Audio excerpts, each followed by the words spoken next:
நமது களம் டிவி, உண்மை உறக்க எப்போதும். சென்னை புழல் அருகே பரபரப்பு. 15 வயது சிறுமிக்கு பாலியல் வன்கொடுமை செய்யப்பட்டதாக அதிர்ச்சி குற்றச்சாட்டு.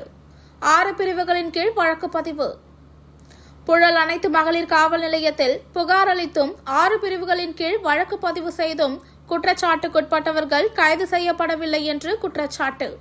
சென்னை புழல் அருகே 15 வயது சிறுமி பாலியல் வன்கொடுமைக்கு ஆளானதாக கூறப்படும் சம்பவம் பெரும் அதிர்ச்சியை ஏற்படுத்தியுள்ளது.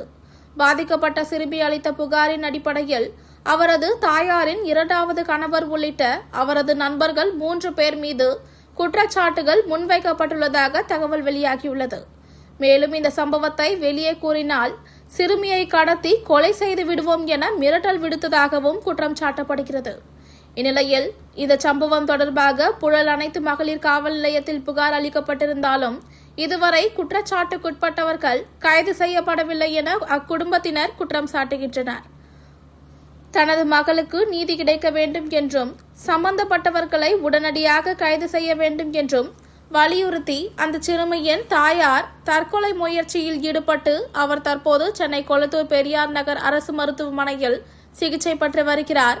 பாலியல் வன்கொடுமை குற்றச்சாட்டில் தொடர்புடையவர்கள் மீது உடனடி நடவடிக்கை எடுத்து கைது செய்ய வேண்டும் என அக்குடும்பத்தினர் கோரிக்கை விடுத்துள்ளனர்.